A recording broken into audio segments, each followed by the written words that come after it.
Grand rising, grand arrival, grand return. Peace and blessings to the righteous and repentant alike. I am Sophia, Tayac of the AmaruKhan Band of Indians, and this is your daily transmutation report where we practice manipulating the incoming rays to the earth in a format that best serves our Creator. Today is Monday, October the 14th, 6 a.m. Eastern Daylight Time, coming to you from the Sunshine State. We have our sun at 21 degrees of Libra. We have our moon at 8 degrees of Pisces, coming closer to our Aries full moon in a few days. We have a lot of energy still kind of activated. This looks like a repeat. The sun is square Chiron. Instead of being square the nodes, now it's square Chiron at 21 degrees of, not sun. Mars is at 21 degrees of Cancer, is square Chiron at 21 degrees of Aries, and the sun at 21 degrees of Libra. So we recently had this energy when Mars was square the nodes, when Mars was at 6 degrees. Now we're having it with Chiron and the sun. Also, the sun and Chiron are in direct opposition of each other. So this is a very, very active energy towards our Mars and also towards our sun, because we have Jupiter at 21 degrees of Gemini. So that's in a sextile to our Chiron, and then that's in a trine to our sun. So we have kind of like this weird Chiron, Jupiter, Mars, Sun activation thing going on here. We have a few inconjuncts too, which we have an inconjunct between Vulcan at 13 degrees of Libra and Saturn at 13 degrees of Pisces. We have an inconjunct between Venus at 25 degrees of Scorpio and Eris at 24 degrees of Aries. And we also have an inconjunct between Mercury, which has just entered Scorpio at 0 degrees of Scorpio, and Sedna at 1 degree of Gemini. So there's also a lot of side-eyeing. There's a lot of active energy, and I'll tell you right now, this energy does not calm down before this Aries full moon. We have a lot of planets working during the full moon. Notably missing is Neptune, which I think is a good thing for everyone involved. Now, if I haven't mentioned this in my previous videos, Pluto is now direct, so we also have the energy of direct Pluto, and you can look at where you have what you have in Capricorn, and also what house your Capricorn is in, to see what area of your life is getting one last check before Pluto moves into Aquarius. Like I mentioned, we have Mars in Scorpio now, and everything else is moving along. Jupiter is in retrograde. I'm sure I've mentioned that.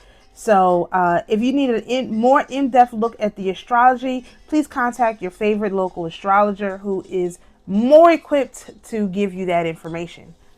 All right, we are on day 13 of the moon cycle. We have a 12.2 day old moon, 91.8% illumination, with a moon set time of 4:07 a.m. and a moon rise time of 5:18 p.m. The moon sets and the moon rises have flipped, so now we know for sure we're getting ready to hit our full moon phase. All right, so the numerology for today, we are in a 5-day, which is travel, change, health and wellness, and entertainment. And these calculations are courtesy of calendarnumerology.com. This is why we have so many energies active. It is definitely a day where things are moving. So flow with the energy and don't fight against the energy would be what is in your best interest.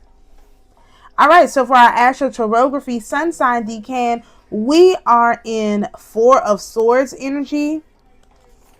If I can locate that. 4 of Swords energy is rest, relaxation, and be patient. You can transmute this by utilizing the 4 of Wands, which is peace, happiness, and harmony, through the lens of the 7th house in Aries, which is don't be aggressive when cooperation is required. Again, the happiness and the joy and the celebration comes from working with your spirit team.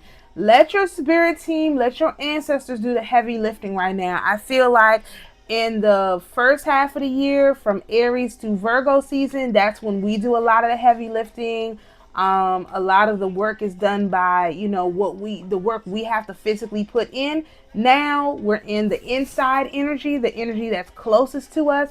That means the work is done from the inside. So based on the amount of work you did on the outside with the transmutations, will determine how much you get to reap at this time on the inside. That's what it feels like to me, especially with the Jupiter in retrograde and the Pluto going direct. Those are both energies that are related to Pluto finishing up what needs to be finished up, Jupiter in retrograde being closer to you, making sure you get what you need. So that would be my recommendation for this time. All right, so for our North Node decan, we are in Two of Wands energy, and that's plans, travel, and new ideas. Of course, it's our outside influence card, and in this position, it is our Jezebel card.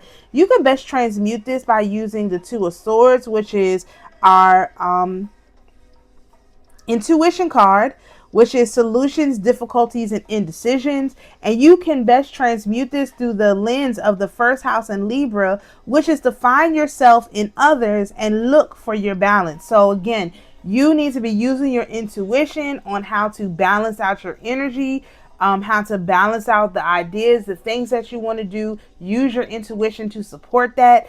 Don't go it alone. This whole time period, I'm guessing, especially now with the Jupiter in retrograde, Pisces, Jupiter's in retrograde all the way through Pisces. Not the end of Pisces, but into Pisces, well into Pisces season.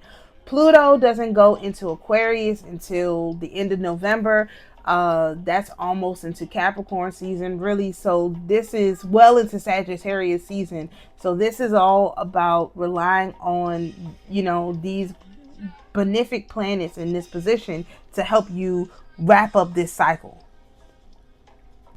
All right, so for our solar tree of life yearly progressions and predictions, we are in Venus energy, and that is from goes until October the 17th. So we're almost done with this energy. And this is the Eight of Swords, which is also our natural disaster card. And that's overthinking, self-criticism, and entrapment. And you can best transmute this by using the Eight of Wands, which is travel, movement, and communication, through the lens of the ninth house in Gemini, which is learn how to properly use words and wisdom. Like, again, the wisdom that's coming in, you need to take it. If somebody says it's time to move, hey, it's time to go right now. Don't stress yourself out. Don't be doing all this other stuff. You need to make it happen and make it happen quickly. Especially because we have this natural disaster card, which we now all see, everybody's seeing it together, what this energy means, what it looks like. So yeah, when it's time to move, it's time to move. The communication is going to come quick, and then you need to go ahead and make the move. All right. So for our lunar tree of life, yearly progressions and predictions, we are in North Node energy until the 27th of October. And this is the Fool, which is beginnings, start of a new journey, and literally a baby. And you can best transmute this by utilizing the Wheel of Fortune, which is good fortune, karma or dharma, and luck, through the lens of the second house in Libra, which is to prefer to work with others, don't want to care for self. You can't care for yourself. You're a little baby. You're just learning. You have to call in your spirit team. You have to let Pluto do his work. You have to let Jupiter do their work and clear these things up. Everything, it just has to be done. And it's best that, and we have Uranus in retrograde too. So that's another, in this case, benefic planet trying to get close to us and work with the things that just need to be taken care of. So if you enjoy this type of astrology content, please feel free to join us on YouTube, where my handle is Sophia Spiritualite. If you'd like a copy of this calendar and the slides, please head over to our Schumann Mystery School. The link is in the description. Thank you so much for joining us for today's daily transmutation report. Peace and blessings, and we'll see you tomorrow.